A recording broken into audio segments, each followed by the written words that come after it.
राम राम जी सारा ने आप सभी का हमारे चैनल पर स्वागत है। आज हम फिर अपने डेयरी के काम के लिए रवानगी पकड़ चुके हैं।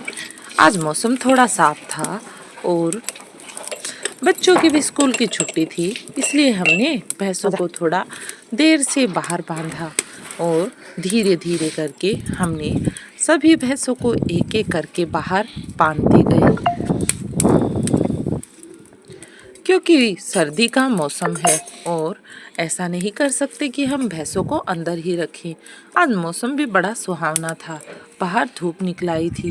कई दिनों की बारिश के बाद भैंसें कई दिनों से अंदर बंधी हुई थी। आज बड़ी मुश्किल से बाहर निकालने का टाइम लगा था और फिर हमने मिलजुल कर धीरे धीरे सभी भैंसों को बाहर बांध दिया। हालांकि आज विकास बाहर गए थे, तो हमने बच्चों ने और हमने मिलकर भैंसों को बाहर बांधा। एक करके बारी बारी उन्हें बाहर बांधते गए और इसी तरह से हमने एक एक करके कुछ को बांध दिया और कुछ और बची हुई थी, जैसे कि गाय, बछड़ा और ये छोटे काठड़े और काठड़ियाँ। अब हमारी एक भैंस ऐसी भी है जो कि डेयरी में अलग दूध देना पसंद करती है, जिसको कि मैंने हमारी पहली वीडियो में भी दिखाया था। अब ये बाहर दूध देगी रेत में। अब देखते हैं दूध देगी या नहीं देगी, इसका ये भी कोई पता नहीं है। और ये देखिए, इसने तो मना कर दिया, ये तो खड़ी ही कूद रही है। क्यों देगी दूध? इसे क्या जरूरत है दूध देने की? इसे तो बस परेशान करना है हम सबको। और फिर मैंने सोचा चलो कुछ कपड़े धो लेते हैं, लेकिन ये तो कमाल ही हो गया। आज तो मेरा पुराना डिब्बा ही सर्फ का टूट गया और फिर मैंने देखा कि एक डब्बा बच्चों के बोनवीटा का रखा हुआ था और मैंने उसी में सर्फ डालकर उसको काम में ले लिया, ताकि सर्फ भी नीचे ना गिरे और नया डिब्बा भी रेडी हो जाए। ये हमारे छोटे छोटे से बच्चे हैं सभी जानवरों के, जो देखो मिल बांट कर खाना खा रहे हैं। इंसान मिल बांट कर खाना खाए ना खाए, जानवर तो मिल बांट कर खाना खा ही लेते हैं, क्योंकि उन्हें तो एकता सिखाई ही जाती है। हम में एकता हो या ना हो, हम तो अलग अलग कैटेगरी के इंसान जो हैं। और जब हम चले अंदर की ओर, तो हमने सारे कपड़ों को बाहर सुखाया, उन्हें धूप में सूखने के लिए डाला, क्योंकि कई दिनों से बारिश के कारण मौसम साफ नहीं था। लेकिन आज मौसम कुछ ज़्यादा ही साफ था। आज तो धूप निकली हुई थी और चारों ओर साफ मौसम दिखाई दे रहा था। बाहर के मौसम में आज बड़ा अच्छा हाल था। और ये आंगन में पता नहीं क्या कर दिया था आज बच्चों ने। नई नई ईंट बिछवाई थी और बच्चों ने तो सारे रेत ही रेत बिखेर दिया। ये बच्चे भी किसी की सुनते कहाँ हैं। और फिर शाम का समय हो चला था। मैंने मंदिर को खोला और मंदिर में पूजा की तैयारियां शुरू की और पूजा की तैयारियां करने के बाद जोत प्रज्वलित की। आप में से भी बहुत सारे लोग डेली मंदिर में जोत लगाते होंगे, तो जोत लगाते हैं तो कमेंट बॉक्स में ज़रूर बताएं। और आज मैं आपको बताने वाली हूँ कि गंडासे से सानी किस प्रकार से काटी जाती है और उसके क्या क्या फायदे होते हैं।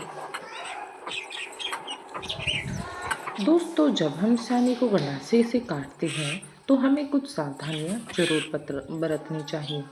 सबसे पहली सावधानी ये है कि गंडासे को जलाने से पहले हमें गंडासे को उल्टा फिरा लेना चाहिए, ताकि जो भी भूसा या चारा उसके अंदर फंसा है वो सब बाहर निकल जाए।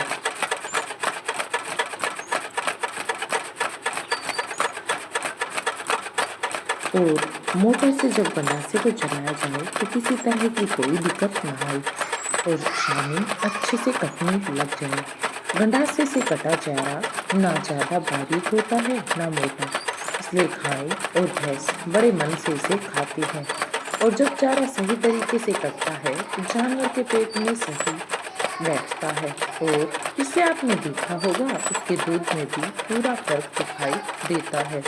और इसका एक देसी तरीका आजकल तो ये भी है, पहले इसे हाथ से चलाते थे, लेकिन आजकल तो इसके लिए हमारे पास मोटर स्टीम भी अवेलेबल है।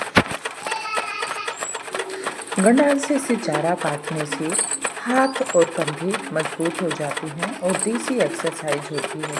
देखिए, जब हम गंडासे से छानी काटें तो आपको ये पता होना चाहिए कि गंडासे से छानी काटने से पहले अपने कपड़ों को अच्छी तरह से सुलझा लेना चाहिए। गंडासे से छानी काटने से पहले अपने कपड़ों को अच्छी तरह से सुलझाना बहुत ज़रूरी है, नहीं तो कई बार किसी तरह की लापरवाही के कारण हमारे कपड़े भी उसमें उलझ सकते हैं। और जब गंडासे से छानी काटी जाए तो गैरों को बहुत ही महीन तरीके से लगाया जाए, मतलब उन्हें लगातार लगाते रहें और गहरे को ना ज़्यादा भारी करें ना ज़्यादा हल्का, ताकि छानी लगातार कटती रहे और वो भी अच्छी छानी बनती रहे। क्योंकि छानी अच्छी होगी तो चारे को जानवर भी अच्छे से खाएंगे, और अगर चारा अच्छा नहीं होगा तो जानवर भी उसे खाते समय इधर उधर फेंक देंगे।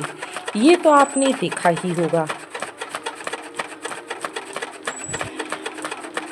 चारे को काटते समय, गंडासे से छानी काटते समय जब आप छानी काट रहे हैं तो ध्यान रखें अपने हाथों का इस्तेमाल सही तरीके से करें और गहरे को लगातार लगाएं। कभी कभी ऐसा भी होता है कि हमारे गंडासे के फरसे खराब होते हैं और इस कारण से हमारा गंडासा छानी अच्छी नहीं देता है। तो ऐसे में आप अपने गंडासे हैं जो उसके जो फरसे हैं उन्हें अच्छे से लगाएं। हमारे यहाँ तो जो काटती है ना छानी को, उनको फरसे ही बोला जाता है। अब आपके यहाँ क्या बोलते हैं वो तो मुझे नहीं पता। अगर आपके यहाँ और कुछ बोलते हैं तो हमें कमेंट बॉक्स में बताइएगा ज़रूर। और हाँ, कई बार ऐसा भी होता है कि जब हम बरसों का चारा लेकर आते हैं तो हमारे गंडासे पर पटा रुकता ही नहीं है, ये डरता ही नहीं है। हम बार बार परेशान होते हैं, गंडासा रोकते हैं, चलाते हैं, फिर उतर जाता है, फिर चलाते हैं। अगर कई बार ऐसी सिचुएशन आए तो ऐसे में आप उस पर थोड़ा सा गुड़ लगाएं पटे पर और फिर गंडासे को चलाएं। या फिर आपके पास गुड़ नहीं है तो आप वहाँ पर थोड़ा सा चून भी डाल सकते हैं, जिससे कि उनके बीच में थोड़ा सा एक दूसरे के प्रति चिकनापन कम हो जाएगा और हमारा गंडासा फटाफट से छानी काटने लग जाएगा। और अगर आपके आसपास आटा भी अवेलेबल नहीं है, मतलब नहीं है, तो आप उसकी जगह कुछ सूखा चारा भी पटे पर डाल सकते हैं, जिससे कि पटा थोड़ा सूखा सूखा हो जाएगा और छानी को बड़े ही अच्छे से काटने लगेगा।